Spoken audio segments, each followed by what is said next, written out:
This episode of Capes and Lunatics Sidekicks is brought to you by Tweaked Audio. To get awesome headphones, go to tweakedaudio.com and use the coupon code Southgate to get 30% off, free shipping, and a lifetime warranty. Or you can get there through the link on our website, southgatemediagroup.com. This is Luca Parrott, and you are listening to Capes and Lunatics Sidekicks Podcast. In brightest day, in blackest night, No evil shall escape my sight. but those who worship evil's might. beware my power. Green Lantern's light. Hello and welcome back to another episode 3 of Sector 2814, the Green Lantern Podcast. Anyway, I am Phil. Joining me as always, Master of the Core. It is. Yeah, well, everyone. And of course, that rookie. Yeah, it is. The noob. This is Matt. I'm here. Noob Kona. Yeah. Yeah. All right. So, yeah, we're back to talk. I guess we call them the bridging issues, Will, of Action Comics Weekly. They take you from the last series, and then next week we'll start the first arc of the next Green Lantern series. And I guess to kick it off, I kind of have a question for Matt. He read Green Lantern Corps 224, the final issue of the Silver Age Green Lantern series. Yeah. And then it picks up immediately in Action Comics Weekly 601. Yeah. How did you? I mean, what was your kind of impression of that? Because I have an opinion, and I want to see if it's shared. Honestly, I didn't really link between the two. I kind of forgot that's sort of how it went. But I mean, it is a bit of a shift in terms of the focus. Pretty much all the other Green Lanterns are dead or inactive, except for him and his understudy John Stewart and Guy Gardner, who we didn't really see in the final Green Lantern Corps one. Just maybe heard him talked about. But I tried to speed through. I didn't read every single issue. I know we're probably going to be talking mostly about the summaries of these, but I had some free time this afternoon, so I read up to 622 of the Action Comics instead of 635. But in terms of like the first stories from this and how they related to, there's definitely a vibe difference, I think. But I don't know. I guess I wasn't prepared for the question. Sorry, I don't mean to put you on the spot, man. He's a little bit more perspective, and there's a big baddie, big bad girl that kind of is about to cause it. It's definitely a little bit more modern in its brutality, and I know all the violence is kind of off screen, but I didn't really expect some slasher type antics like this out of here. But So did you read the entire issues of them all? What you read, Kona? Or did you No. I just read the Green Lantern stories. I'm sorry to say I did skip some Nightwing stuff. But, no. Because me and Will were just talking. Did you find it like more difficult to read these than like what we read so far? No, I don't think so. Not really. I feel like same quality, or did you like something better? Did you like this better? I mean, I kind of there were ebbs and flows to what I read so far. Like I didn't really like the Freaks storyline that much, and I liked the early ones a little bit more, but I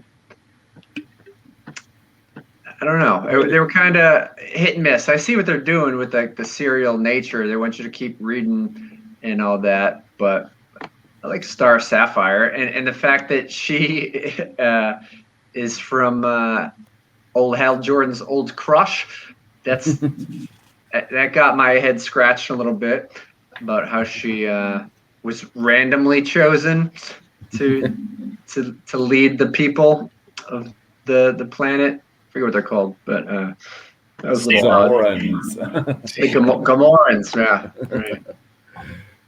Yeah. But yeah, because I mean, it's kind of weird because this was like what 1988. It was the 50th anniversary. So like starting in 601 through I think they went to 642. Will it's like I guess they decided to go back to like what had been originally when it started in 1938 as like a book of like different serialized stories and stuff. But like and most books at that even in the Silver Age, you were getting 8-page or 12 pages. I think even the first, several issues, it's been a while, first several issues of Fantastic Four, maybe first 4 or 5, I don't know. They had at least 2 stories in them, I think. Oh, yeah. It was kind of a coming out of the Silver Age. And then as we hit kind of the Bronze Age, boom, they started taking up the whole issue pretty much. And then later they would shrink back down and get backup stories, right? For a while. It was kind of weird. I'm like I just read an interview not too long ago. I think it was Mark Waid was like one of the editors on this at the time, and he was like, "Yeah, the weekly thing was like, it's kind of cool, but it was like a giant pain in the ass getting the issue out like every week." It was like I can imagine stories by different creative teams, and I think he was like, it was so bad that like on one of these issues, I forget which one, like I think him and somebody else that were actually like had to like fill in and do some stuff like on a Friday afternoon just to get it out. Yeah. Well, and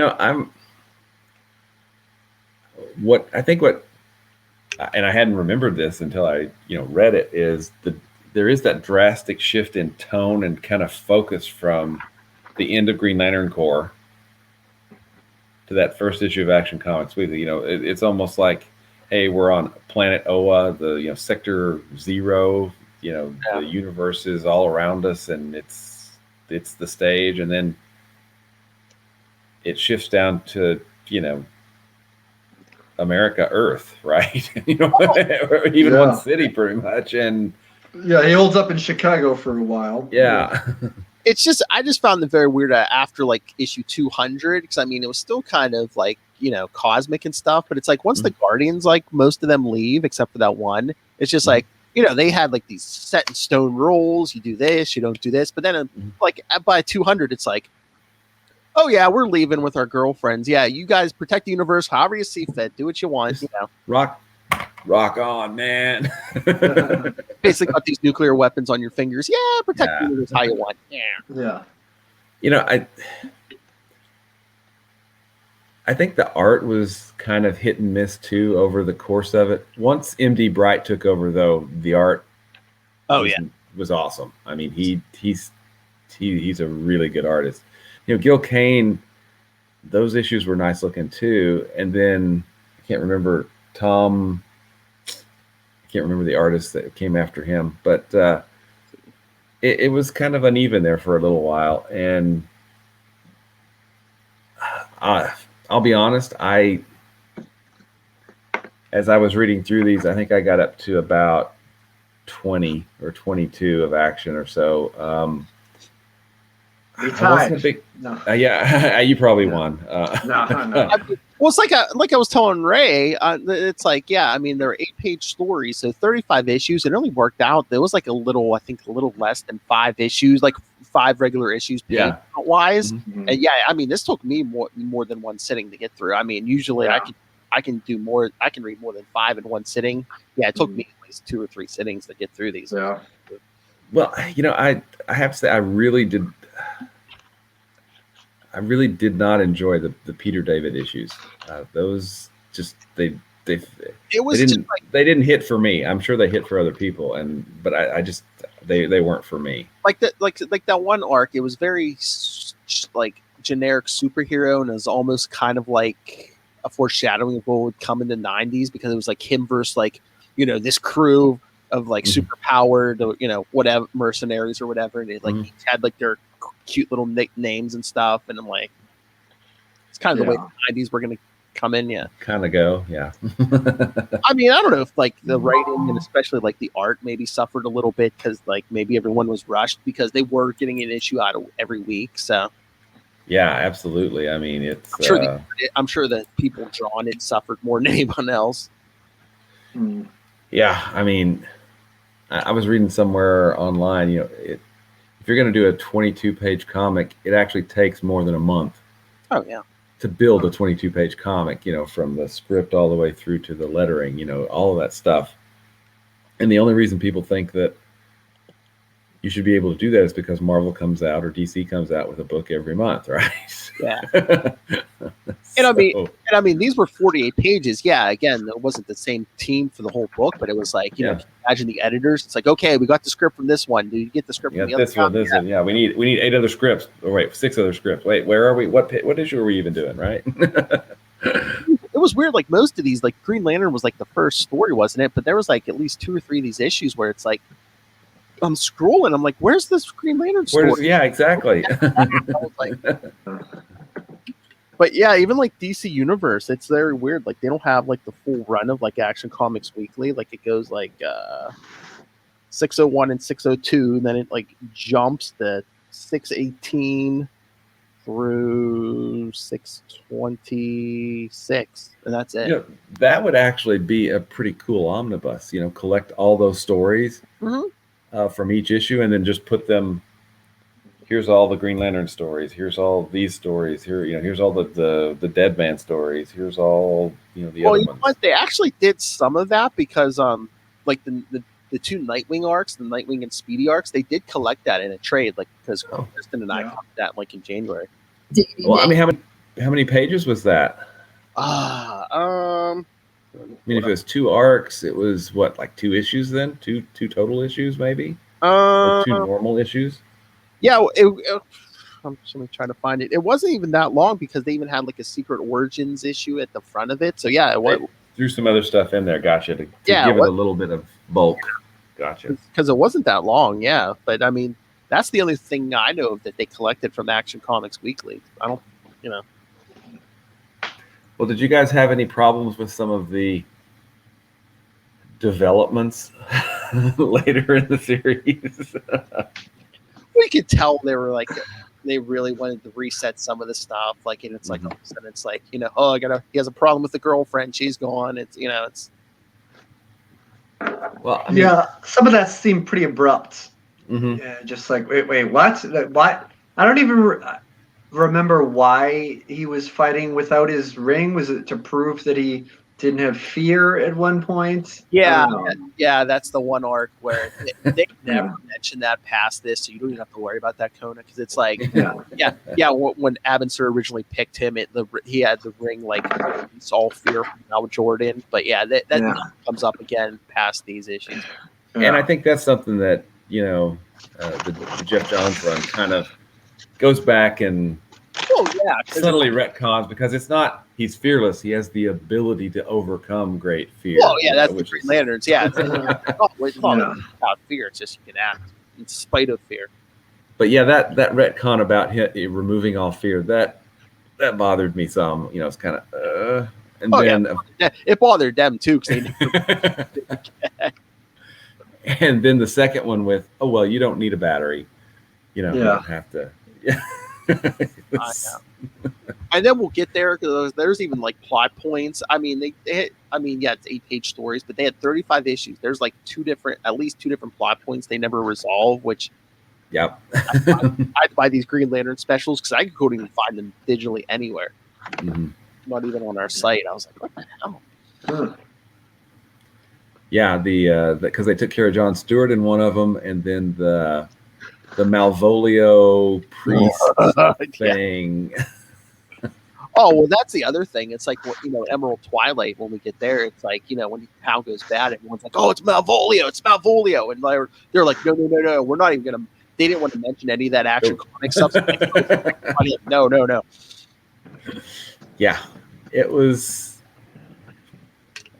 I don't know. That was the weirdest thing for me is that Malvolio guy. Yeah, it was strange. It's like, and then the Guardians are just letting like a mental case run around with like a ring.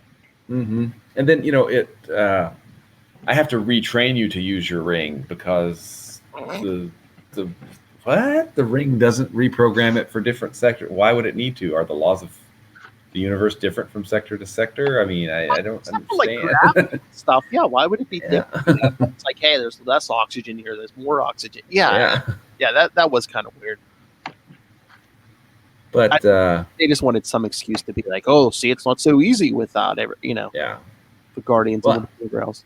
And John's even kind of comes back to that because he makes in Rebirth he has Green Arrow use the ring and it pretty much just wipes him out. It takes really strong will to do it. Rebirth, that's funny. Yeah, he gets like one shot off at Sinestro and he's like, is it like that every time? And was it Cal Rayner or something? He's like, yeah, every time.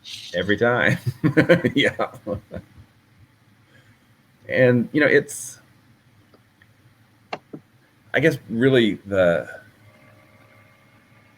as good an issue as 224 was, I really don't like long term what it did to the to the core, basically the core and the Guardians and all that stuff, because it was just they seem to kind of gut the concept, and then they would do it again in Emerald Twilight. Yeah. But I'm like, why did they do that? Did they have some kind of thing that didn't come through? Because I was like, if you're gonna end the series, that's one thing, but why can't you just say, oh yeah, the Green Lanterns are still out there doing their thing? It's like, I guess it's always they're worried about, well, they're going to be confused. They don't know who the real hero is because they all have the same power. Whatever, I think it's proved that. Well, that late 80s, that was weird, except for Crisis. They got rid of all the multiple Earths and stuff. It was like, oh, people are going to be confused. We're just going to have one universe now. Yeah, we see how that lasted. That worked out great. All right, I was going to say, do we want to read some of these synopses, like for the arcs, and we'll talk it out arc by arc? Yeah, if you want to, that sounds good. All right, Will, I gave you the first one because I know you're into talk about that first issue. Yeah, it was such a tone shift and focus shift from there's not a lot, honestly, that at least I don't feel like. I mean, it was I don't want to put down the creators. They did the work that they were assigned, and I think they did it to the best of their ability, but there was just something about the loss of spectacle and grandeur, and then there really wasn't anything about this that made it a Green Lantern story in my mind. It could have you could substitute almost any hero. Oh yeah, very generic. So it was kind of a disappointment to go from his own book to something where he didn't even have to really be there, I guess. Exactly. And I'm sure it was great to work with Gil Kane. I mean, James Owsley is a good writer, and it felt smaller to me. Yeah, Green Lantern felt smaller, and it was about, and then Star Sapphire was just, what? Where did that come from? Right? I think it gets explained in the 20s or the 30s of the Green Lantern series. After this, was it Predator that was possessing her or something? Predator's like, is that? I think it's like late 30s or early 40s. But right before Emerald Twilight, yeah. So it was.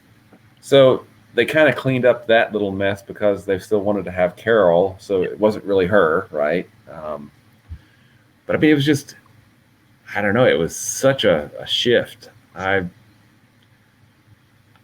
wasn't buying it off the stands at that point. So I don't know how I would have felt if I would have, been reading Green Lantern Corps. It got canceled, and then flipped over to Action Comics Weekly, and then popped this open and went, I feel like I'd have been, what the heck? What are we getting here? But it was, at least Green Lantern was still being published. He didn't have his own book, but at least we still got to see him weekly, right? Well, you figure 8 pages a week. I mean, that was Mhm. we still got like 32 pages a month, so not bad. Yeah. I mean, he didn't always have the cover, but it was usually the lead story. And the ones that I read, I think there was only one story where it was buried in the back. Yeah. The final story. Yeah. But I mean, we get the oath in what, one issue, I think, and then we also get it when Peter David takes over and he goes on Oprah. Oh my god. Yes. But that's love for the someone else to portrayal. talk about that. Yeah. Thank you. I love the portrayal of Oprah. It's good stuff. She seemed angry. Off-camera Oprah is like a super villain. Hey, don't be late. Don't be late, okay? Okay. What was worse, him going on the Oprah show, or getting locked in a yellow safe? Well, I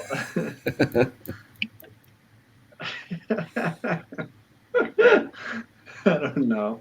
I mean, the Oprah thing you could kind of understand from a practical perspective. He's trying to be a PR stunt or clear his name. Everyone thinks he's a psychotic murderer, but being inside the yellow safe was a bit of a blooper, and the fact that he creates a very Hulk-like thing to get him out was I don't know. I think that was worse. I'm gonna say that's worse than Oprah.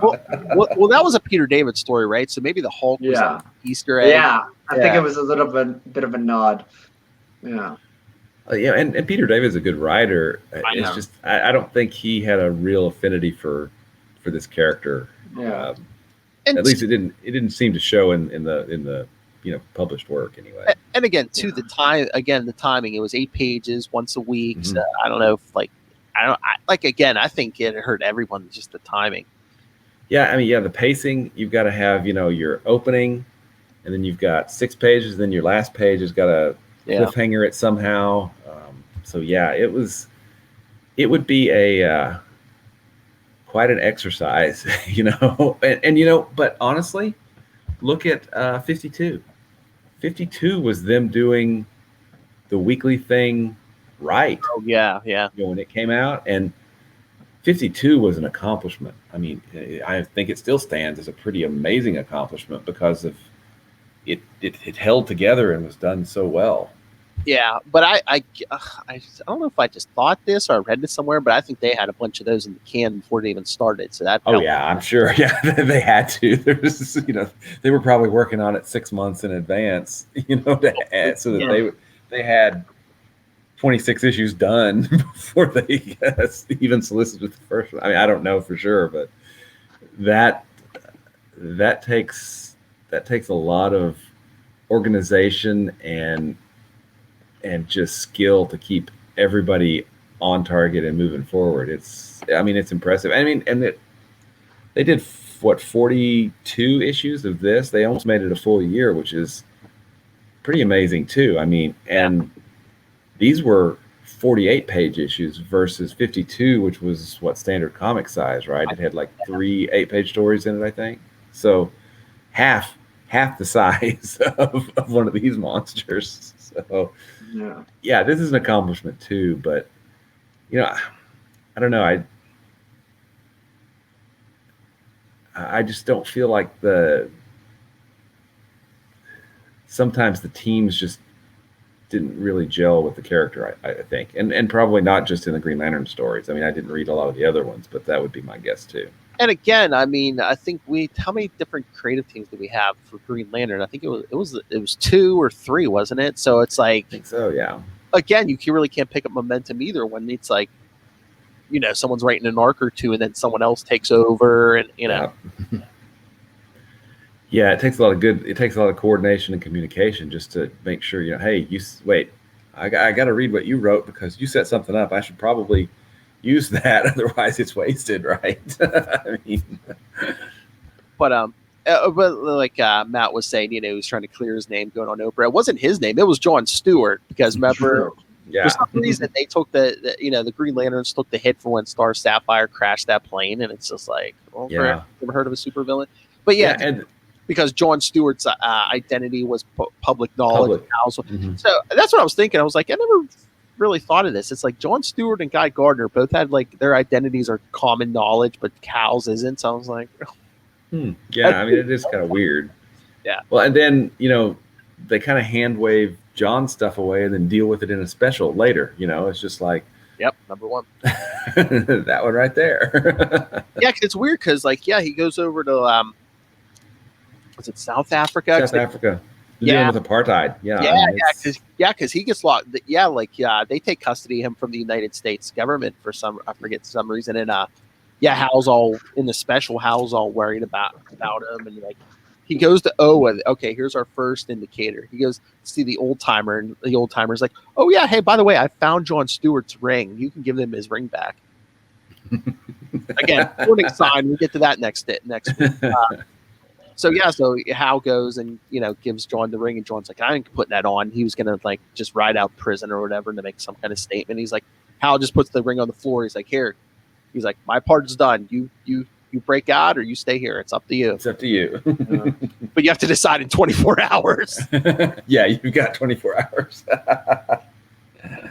That is right. So but then Jon Stewart helps the rebels or whatever over there, and they trick him into doing some nasty stuff. He's really making a statement over there. Because even Superman comes to visit Hal, and he's like, "Hey, you take care of Jon Stewart, or I'm going to take care of Jon Stewart." Yeah. The big blue Boy Scout, right? Yeah, I think it ends with John's like, "Oh, I got to take a break." I think he goes into space for a while, which I'm assuming that goes in the Cosmic Odyssey. Oh yeah, that you're right, because Cosmic Odyssey is what kind of breaks him so that he's ready for the weirdness of Mosaic. Yeah, I was going to say we'll see the aftermath of that next week. But yeah, Cosmic Odyssey. I don't know if I even read that whole thing. So Will refresh me and Kona. Jon Stewart I'm sure it's an accident, but he lets a whole planet die. So they. It's not something that we've seen. They kind of change his characterization a little bit. He goes in basically, I'm a Green Lantern. I got this. You guys. He's with Martian Manhunter, I think. I got this. You don't have to worry about anything. And they get there, and the bomb is completely made out of yellow, and it blows up because he can't stop it because of Green. And he basically sidelined. It was. They made him be arrogant, and then they punished him and that entire star system for his arrogance, and then they used that to kind of break him, so that when he after we get the first 8-issue arc of the new series next week, we get Mosaic spinning off. And Mosaic, I was buying Mosaic when it came out. Mosaic was unlike anything else DC was doing at the time. It was so different and weird and awesome. I didn't buy it at the time. I wasn't full time until Kyle Rayner started. But I bought the first couple issues of Mosaic, and I read them. I was like, oh, I got to get all of these. It's just so different than anything else because it deals a lot with I think Kat Matui shows up because why not? Just there's all this stuff going on in the Mosaic, and is John crazy? Is he not crazy? What's up with the old time? What's going on? And the theme of building those communities and having them live side by side. I mean, it was.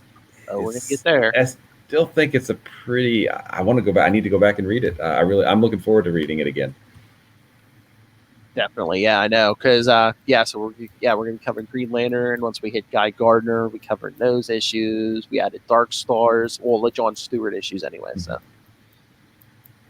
yeah, and I remember the Dark Stars were pretty cool early on. That's the first published work of Travis Charest, who's on Wildcats and an amazing artist. I mean, it's DC in the early '90s was an interesting place sometimes.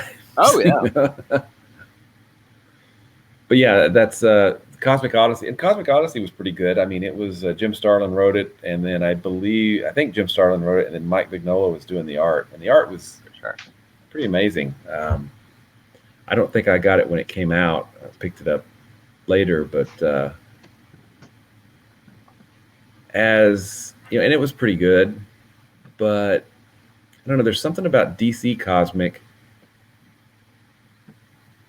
at least during that time, that didn't really approach, Marvel Cosmic in my mind. It was, and I can't quite put my finger on why. I'm going to have to think about that a little bit more. I mean, I agree with you. Again, I don't know why either, but if it wasn't Green Lantern, like DC Cosmic, I was kind of like, eh. Yeah, it didn't have the same pull, I think. I mean, with Marvel, you had the Surfer, and then you had, of course, the best Marvel Cosmic title, Quasar, right? Of course. And you had, the Infinity stuff. We had Guardians of the Galaxy going on in the future. I mean, it was Marvel Cosmic was just this kind of cool place back in the 90s. Late 80s and 90s. I think it was more fleshed out than some of the DC stuff.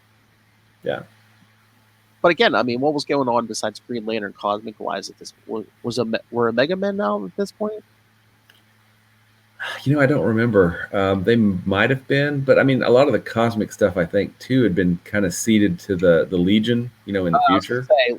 Legion 89 or whatever. Yeah, well, yeah, and then Legion of Superheroes, and then they kind of broke the Legion with Crisis, because Superboy didn't exist, so he was never found, all that weird stuff. And Supergirl and Brainiac, and I mean, I love the Legion. They're awesome. It's just that I don't know that they ever really recovered from what Crisis did to them and all the patches and the attempts to fix and rewrite and retcon.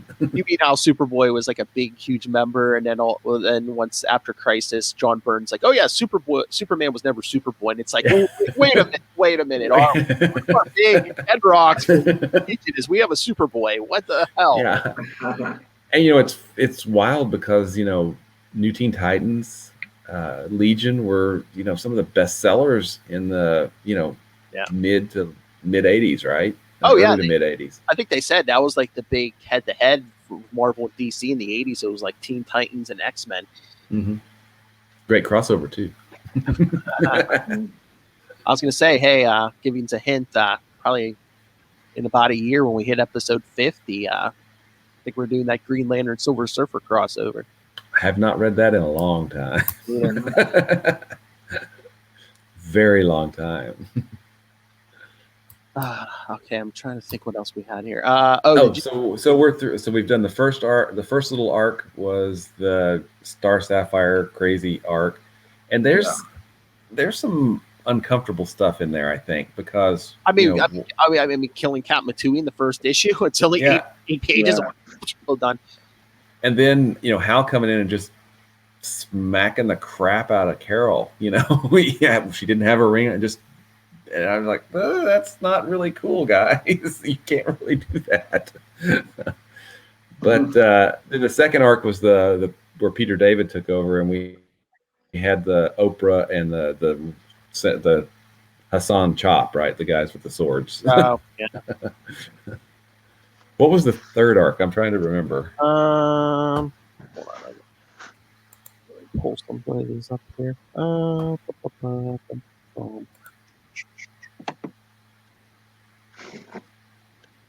Email number 3 was... Oh, yeah, another Peter David. It was 6 issues. Aricia modeling. Oh yeah, she leaves basically, and that's again, yeah.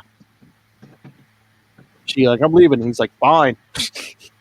Okay. I mean, that was a big thing. So I mean, they never got back together, did they? No, I don't think so. No. I mean, she was back in the Corps eventually, but yeah, they finally found her like right before. It's after Sinestro Corps War, I think, and before all the Blackest Night stuff started. Oh yeah. Then it looks like James Owsley comes back after that storyline. Mm-hmm. And this is where it's weird because like Jon Stewart's on trial and like Carol like fakes her death and stuff, so it makes it look like it's murderer. And then it's hand wave away. Oh, there was no body, so you didn't commit the murder that we all saw you commit, which was really a fake anyway. But it's like what? But that's when there was a grave. Yeah, they had a funeral process. What's going on? Exactly. When she was actually. John went in and pulled out the in the morgue, and her body was on a slab, and she was like, "Hey, man, what's up? Gotcha." It was pretty crazy. Body couldn't be produced, literally out of mind, But that's so after Peter David, we had James Owsley and M.D. Bright coming back, and M.D. Bright does an awesome Green Lantern. Oh yeah, because he's the one who did Emerald Dawn 1 and 2 for us, right? Yeah, doesn't he do some of the series coming up too? I think so. I think Pat Broderick does the first 8, maybe. I don't know. I'll have to. Yeah, we'll see next week. But yeah, I'm pretty sure it's Broderick. Yeah, because for a while there, isn't it? Like, I mean, after those first 8, we kind of get get like a Guy arc, and then you get Hal and John, and like each Lantern has like their own artist for a while, don't they? I think so. I really do. It's been a while, but I think you're right. And then finally it settles in on Hal. Yeah. Because Guy gets his own book. John's over in Mosaic. And I think Kilowog is still in JLA at that point, maybe. Yeah, but he gets a ring though. Yeah, he does. Yeah, because Hal, Guy, and John each have their own book till Emerald Twilight. Mm-hmm. And then things really change. Yeah, I could say that. Kind of. Oh, Lord. But... And then we have, 10 years? I guess it's about 10 years. What, Kyle Rayner? Of Kyle Rayner. Or is it 12 years? 10 or 12 years of Kyle Rayner in the book. It's about 10, I think. Yeah, he starts in 94, and then when's Rebirth start? 2004, isn't it? 2005, yeah, something like that.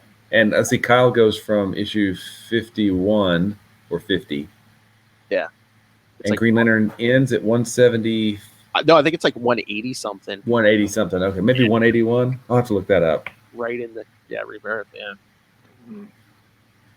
But again, you get John come back, Mm-hmm. Get Jade. Yeah, we get, and that's the cool thing that Ron Mars did was bring a lot of the Green Lantern mythos kind of back into at least, be there. Even if it wasn't necessarily utilized, it was at least kind of referenced, and they made readers aware of it, that there's this huge legacy, of what Green Lantern was for the DC universe, which is kind of cool. Okay, I was looking at the 5th arc here. Oh, yes, someone we haven't mentioned yet, Priest. Such an alien name, Priest. Yes. You or Matt are going to talk about that one? What did you think, Matt? I don't know if I got to this one. This is the 5th arc. I have the recap about it.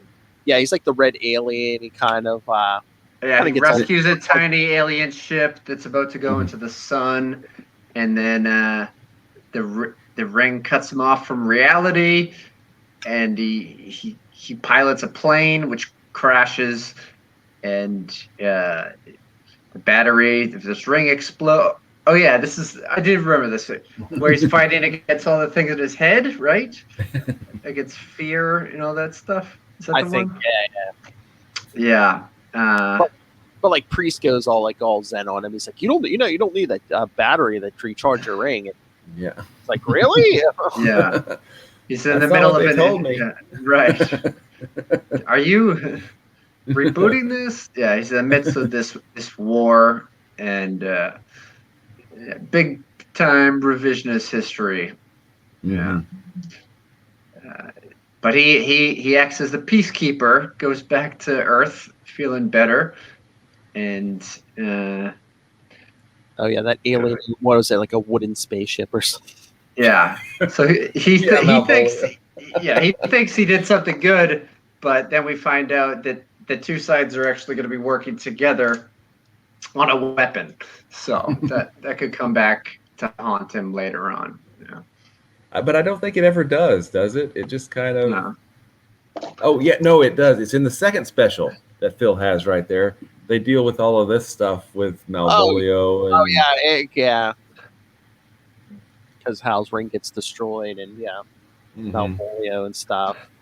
Because he goes looking for that ship. Because I mean, I think it's at the next arc where it's like, yeah, the alien like sees like some like, I don't know if it's like Rambo or something, but some violent movie and decides, this is how they act here, and starts getting all violent and like destroying stuff, and like Captain Adam just everyone read that Captain Adam comes in and wants to kill the alien, and Hal's like, no, we can't kill him. But yeah, in special number 2, he goes looking for the ship after it gets off Earth, but he doesn't find it. Like it's never referenced again, I don't think. Yeah, because he's like, oh, the alien's dangerous. He's gonna hurt somebody, So gone. What was the final issue? 635. I believe so. Yeah.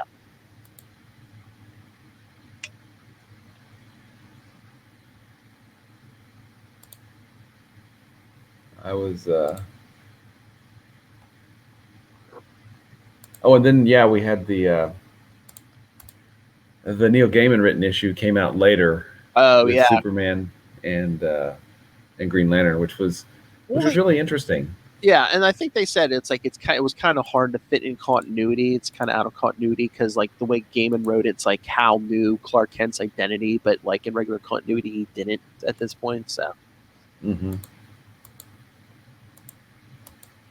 Oh, and 35 is they all kind of cross over, don't they? Oh yeah, there's one story where like all the Action Comics characters, yeah. So how did Hal end up in 634 then? Oh, we had Alan Scott, who's looking really buff there. I mean, Kilowog buff. Is that Malvolio?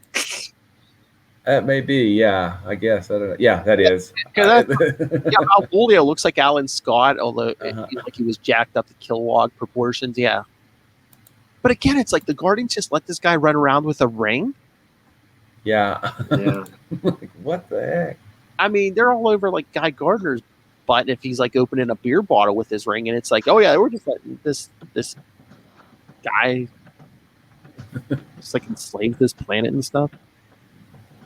And then we get his ring is gone. The end, as final as it gets. Yeah. But then he takes Malvolio's ring and he's like, oh, one day I will get my revenge, and he's still waiting for that revenge. Sorry. It's like over in Quasar when it's like Ames like, we're gonna get him, and then they never show up again. And we never see him again. It's been 33 years now, and still no sign of Malvolio, right? But yeah, supposedly had some connection to Alan Scott. Yeah, we never. Oh, yeah, we'll get into Alan Scott in issue 19. Yeah. Oh yeah, that was the anniversary issue, wasn't it? I think. Yeah. That was a good one. It was double-sized, I think. Yeah, because I don't know if that's why they didn't go to 642 with Green Lantern, because they wanted to start up number 1 because 1990 was the 50th anniversary of Green Lantern. We'll count from Alan Scott. Yeah. Yeah, pretty cool. But yeah, I mean, I think Hal was probably like the second best known character in these, next to Superman. Yeah, I think so. I mean, Black Canary, her stories were, she's probably not so much Dead Man or was it Wild Dog or maybe Nightwing, but I mean, yeah, he wasn't in all the issues. I mean, Tao was straight through those first 5. Yeah because some of them didn't get up every issue. Yeah, it was, I don't know, these, I think it's fair to say that, and I think it's just totally expected that they seem a little unfocused. You know, Yeah, you don't have. It's like shifting teams. Yeah. Limited timetable. Yeah. Mm-hmm. But it's what happened after. I mean, it was nice to get Hal on a weekly basis, but they should have just like rotated everybody. It should have been like, okay, here's 6 issues of Hal, and then you get somebody else, and then Hal will be back after that arc, and give people time to. Well, they did kind of something similar to this with the old Marvel Comics Presents. So you had 4 stories in there that were, I guess, 8 pages each, and they would time them so that one would end after, say, 10 issues, but another one would begin at issue 8. So there was always a continuing, I need to know what happened next for this story or this story, and I guess it worked out. I bought a lot of them, so.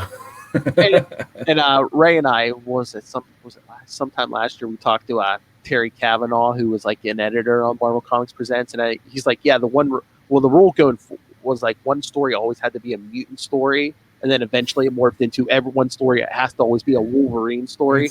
Yeah. Yeah. But we got Weapon X with Barry Windsor Smith on that, which is mind blowing for. That wasn't its own book. It started in like issue 72, not a divisible by 50 or 5 or anything. Just, hey, here's this. Let's just start throwing this in there now. Okay, cool. But I mean, that was a success. I mean, that ran for 170 issues or something. I think it was 175, but it was a lot. I was to say, Action Comics, they got 42 now. The comics world heard all that crap. All Red's talking. That's right. I'm complimenting people. I must pay for that. His Kickstarter is blowing up. It's a controversial figure. Well, I will silence that. There we go. Sorry about that. So I know sometimes we like the goofy stuff, but Matt, it was like, this was a little difficult to get through like some of the other stuff. Matt. Sorry, you cut out for a second. Oh, sorry. I was going to say, were these a little bit more of a slog to get through than like the Emerald Dawns? Yeah, a little bit. Emerald Dawn felt a little bit more rich, in more of like a page turner. This I was, it seems like something. Did you ever read the 3-paneled Spider-Mans in the newspaper? Yeah. It sort of seems like obviously a bigger and expanded version of that. Where it kind of drags along, and some days are better than others. But yeah. Well, so when did Green Lantern was canceled with 224, or Green Lantern Corps was canceled with 224. He jumped over into Action Comics Weekly. Where does Emerald Dawn and Emerald Dawn 2 fit? Were those after his Action Comics Weekly stuff? I think it wasn't. I'm trying to remember. I think in Emerald Dawn 1, wasn't it like right before issue 1? Maybe. I wasn't reading at the time, but I swear it's like at the end of the first miniseries. Didn't it say something like, check out Green Lantern #1 or something? Or because I think they dropped the first Emerald Dawn like right between Action Comics Weekly and issue 1, just as like a primer. And then that must have been successful. So then they dropped 2 somewhere. They dropped the second one, yeah. After the series started. Emerald Dawn #1 looks like it was December of '89. So I guess it was just after the Action Comics Weekly stuff.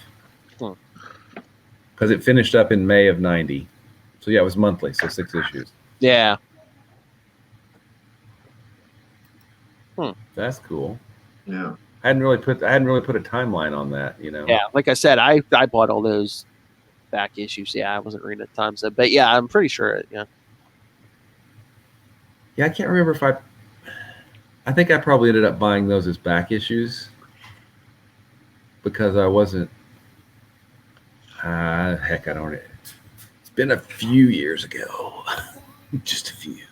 I was gonna say we got Hal in this, and then John, which kind of had to get wrapped up in a special. But it's like I was gonna say no Guy Gardner, but unless just because he was in Justice League every month, probably, and maybe the same with Kilowog. At some point he gets a ring, right? I think when they restart the core, I don't think he had a ring at this point, so that's probably gotcha. The reasons. Although didn't he show up at Katma's funeral? Kilowog? Oh, I don't remember. Maybe. But Guy Gardner didn't. They made it a point to say that he was a jerk, basically. I don't know how much did he even know Kat? Did he know Katma that well? I don't know. I mean, he and Odyssey, I think, got along pretty good. But I still don't remember a lot of this. We'll get into that, I'm sure, in the Guy Gardner series. But that's just so weird though. Like they kill Katma so quickly, and then it's just like oh, well, it's moving on. Moving on. She was powerless. You really. Yeah. I was going to say fridging, but we're going to get to that towards the end of the year. Fridging comes later. Yes. The term fridging Coda, you're going to discover its origin at the end of the year. Yeah, you might. Have you ever read the Women in Fridges? There's a blog out there, I think, called Women in Fridges. It's all about misogyny and popular fiction or movies and popular culture, about how women only serve to motivate, their deaths motivate male characters. They have no agency of their own, and they make a lot of really good points. And we'll get to like I said, end of the year we're going to get to the Cal Rayner issue where that term comes from. Yeah. And then there's another term called nuke in the fridge, which comes from a movie that stars Harrison Ford, but we all know that there's only 3 Indiana Jones movies, so take with that what you will. Not for long. Aren't they making another one? I believe so, yeah. Indiana Jones breaks a hit. Nuke in the fridge. I'm trying to think. Is there anything else in these that we didn't discuss? I can't really think of anything. I was gonna say I knew I had to drop the yellow safe in there, so we did cover that. We talked Malvolio and Priest. Yeah. I mean, you didn't see a lot of him, but I mean, you kind of get the little drips and drabs of the old timer, which I mean, kind of sort of setting up what we're gonna get next week. And Oprah. Well, we got Oprah. But no, but remember, kids, Priest goes to stay with the old timer, so remember that for next week. Yeah. I mean, I guess I feel like the really big things were them trying to retcon, it takes away all fear. That bothered me. And then you don't need a power battery. Everything they told you was a lie. You can just use the Force. Use the Force. There is no spoon, Neo. That's right. There is no battery, Hal. But yeah, they swept so much of this under the rug later. I mean, they kept the Katma death, but besides that, they swept everything else pretty much under the rug. It's like, that was really the only thing that was ever referenced from this that I know of. Nothing else that happened is ever really even. I mean, even the specials, those spun out of this, and those aren't really even talked about. So I can tell you from firsthand experience, when I first started reading Green Lantern full time, and I was going back in back issues, I just remember them kept referencing Katma's death, Action Comics Weekly 601, and I never saw any other reference to any other Action Comics issue for Green Lantern. I was like, well, how many issues is he in? There you go, 35. So Matt, don't worry about the ring taking away his fear. That's never brought up again. That Malvolio, he's never brought up again, except maybe in a letter column, but never again. 33 years later, and he still wants his revenge. He still is trying to get his revenge 33 years later. That's a grudge right there. Oh my God. You know what? Grant Morrison should have brought him in, and because I think Grant Morrison's almost done. I'm like, oh, he should have brought him in. Yeah, we got one more issue of season 2, and that's it. Yeah. I think, yeah. Then we get a new series. What was it Mm-hmm. March maybe or April? Yeah. Yeah, I still need to go back and pick up, I think, Far Sector and fill in some of the like post-war the Green Lanterns issues, the New 52, the Rebirth, and those things to get kind of caught up. Yeah, my guy had to order me some of the in-betweens, but I mean, I pretty much caught up on Far Sector at most of the issues, and including the newest one. I mean, it's pretty good. I mean, it even deals with some like modern topics. It's like, like protesters, how protesting, and it's like this whole alien world where like they suppress emotion and stuff. And yeah, I've heard it's really good. Not just from you, from several people. And the art's really good. The art in it is really good too. Cool. Looking forward to that one. All right. So, anything else on these ones? No, I thought when we first started talking about it, I thought they were not going to be as modern as they were. So, but I was surprised. I forget how long Action Comics has been around, like 600, and we're at 1,000 now. Even though I know it wasn't as linear, but I think you make a good point about how modern they are. I feel like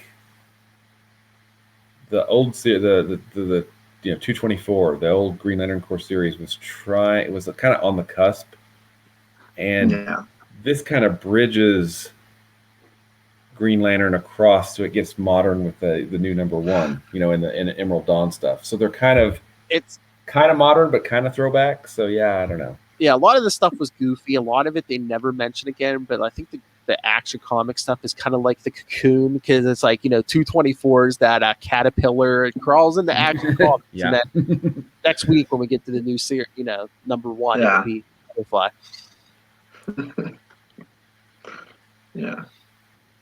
So going forward, kids, it'll be a pretty straight shot. Just the regular series starting with issue 1 in 1990, and again, once we add in stuff, like once we get the Guy Gardner stuff, Mosaic. We can maybe jump back and look at his first appearance, and even because he shows up during Crisis. There's a few issues there that we could maybe talk about if we want. Oh yeah. Maybe we'll recommend some reading. And then he had it was like a prestige format series. Oh yeah, Guy Gardner Reborn. That's on the list. Yes. I just read the first time not too long ago. I remember picking that. I think I was working at a comic shop at the time. That's just why I got that one, and it was good. I think Joe Staten was doing the art, and at that point, pretty much all Green Lantern stuff was written by the same writer. I think, which we've talked about him a little bit. Yeah. All right. I'm going to put you guys on the spot. All right. So, Mac Pona, comic book connoisseur, what grade would you give the Action Comics Weekly Green Lantern art? The art? The arcs all together. Okay. I mean, I think they were a little inconsistent, so I'll say C+. You could do better. See me after class. Red ink on the corner. Nice. No sticker for that. Oh. I mean, I read them. It wasn't like pulling teeth. I mean, I kind of rushed through them, but it didn't stick with me or resonate with me. It did lead me to think, did they have to get Oprah's approval for that? I mean, they never called her Oprah Winfrey. They called her Oprah at some points and Ms. Winfrey at others. I don't know, but I'm sure they had some Batman money coming in from the movies, but maybe they could have. Batman. Oh, that would have been, she was like an alien, or if they like showed she was an alien or something. For me, I think I have to agree with Matt. C+. I mean, I think it needed a lot stronger focus, and maybe a single creative team. If they could have got away with that, that would have probably helped. But it just seemed kind of hit and miss throughout it. I mean, yeah, I gotta agree with you guys. It's like C plus territory. I don't know. I mean, I think you think it's maybe they wanted to do a cliffhanger, like you said, every issue. It's like would it have been better if they would have got one writer, wrote one big story, just chopped it up for each issue. Yeah, but you still have to worry about the flow of it because you do want to bring them back each issue. So maybe not a full on cliffhanger. Oh my God, he's going to die, but at least something to. But it's like, oh, who was behind how? Who said something to him? Oh, yeah, something like that. Yeah, I mean it was an awesome experiment, and I don't think we would have got 52 if this hadn't happened. So I think it's certainly worth it. I know what we didn't talk about. The very first issue, it's like, Jon Stewart's like, oh, why you guys, you deadbeat, why are you living with us? He's like, just go over and just get some diamonds from a diamond mine. So I think that's really ticked off the South Africans. It's like, yeah, we're just plundering your natural resources. The Guardians aren't around. No one's looking. Go steal some diamonds and sell them. Or go to another planet that's uninhabited and harvest some natural resources there and bring them back, Oh, you got a power ring. Go to the bottom of the ocean. Find some buried treasure, some sunken treasure, something. Yeah. Go lift the Titanic up. As long as they're not gold coins. Right. Oh, nice. Great. Gold doubloons.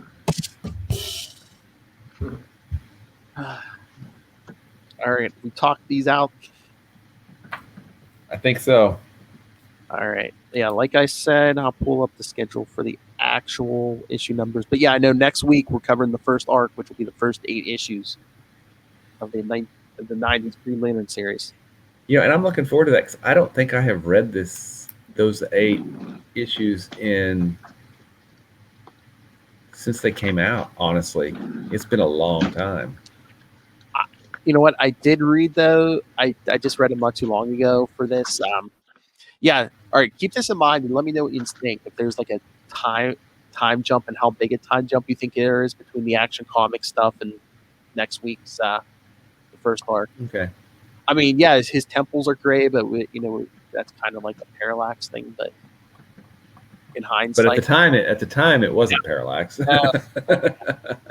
And I think he said something in issue 1 about being Green Lantern for 10 years or something. He says there's a whole bunch of years he says he's been Green Lantern. So I don't know. Mm-hmm. Okay, cool.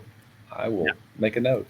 Keep that in mind. Yeah. So yeah, I went to the local comic book store and got a couple back issues. Oh, nice. And I got 3, 4, 7, and 8. So three's cool. a good one. Yeah. But I definitely remember reading at least number 8 when I was a kid. The cover very vividly in my mind sticks out. So looking forward to delving back into it.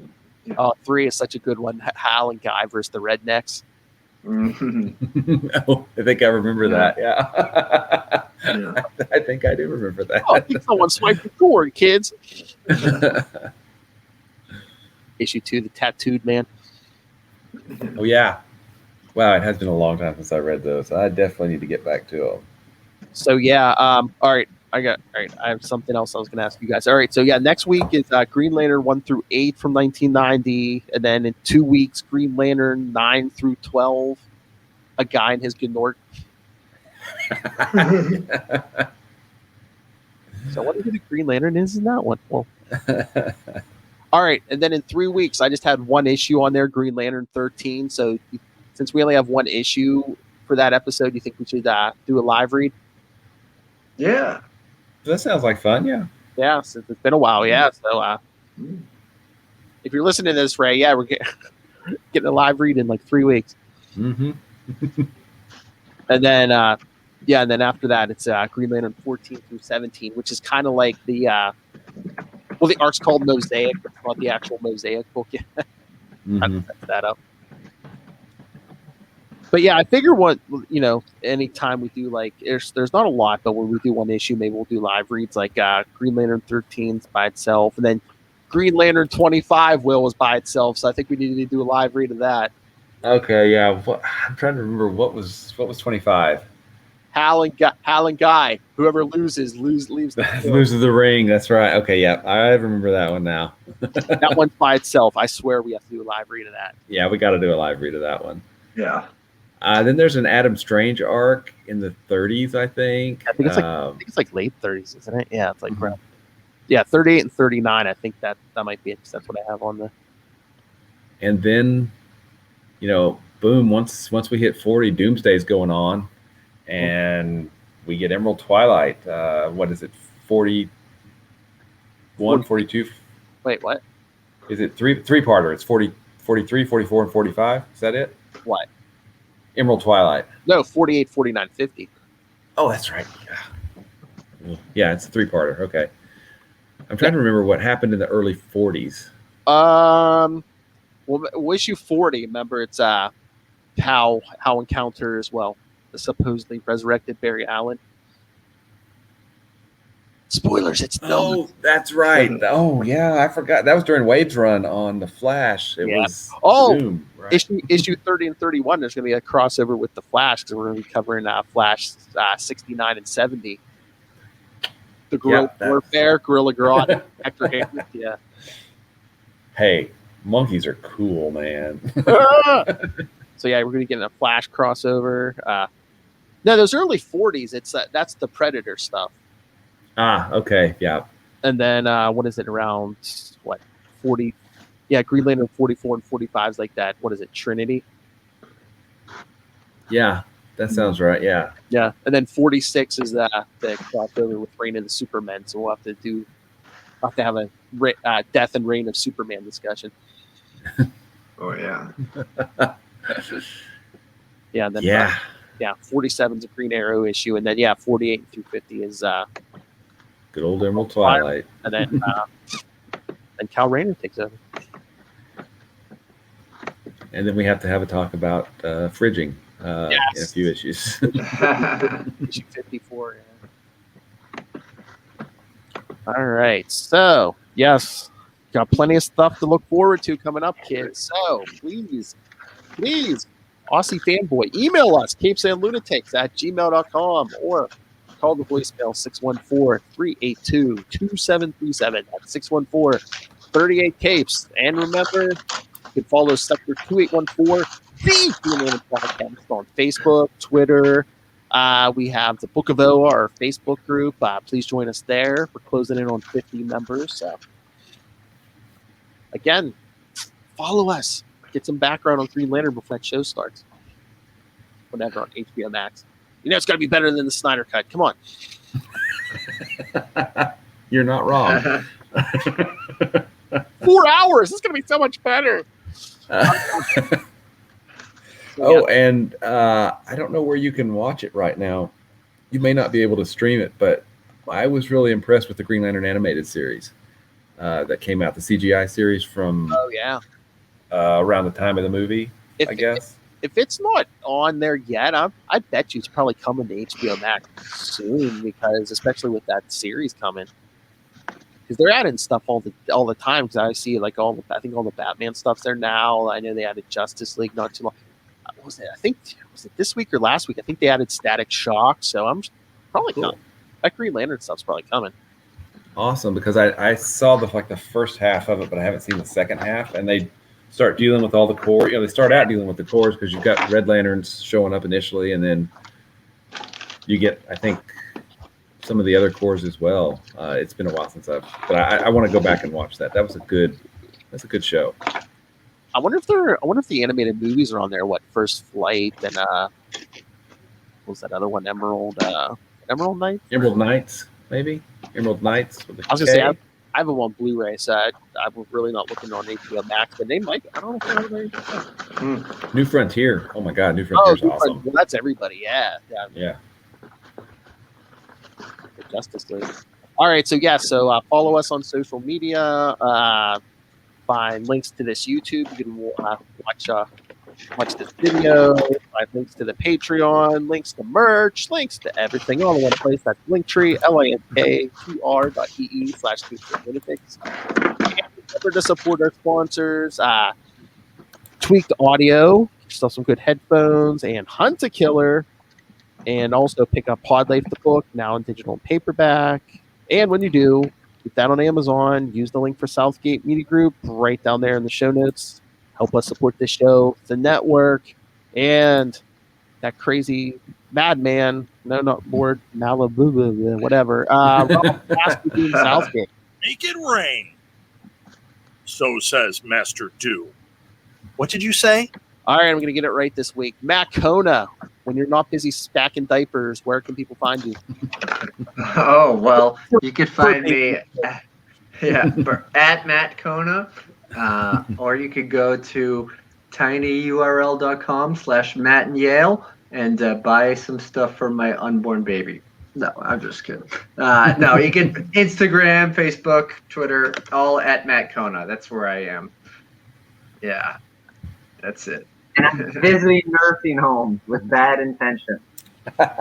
Still in a bunkie. Yeah, we need more drops. All right. Master of the Green Lantern Corps, Will Allred, where can people find you and your Kickstarter and all your other works? You can find me at Wallred. That's at WALLRED. And that's at Gmail and Twitter and Facebook and all of those places. You can find my self-published work, Diary of Night, at diaryofnight.com, which is pretty cool looking. And you can find the latest work, which is Crossover Division, at crossoverdivision.com, which we should begin fulfillment.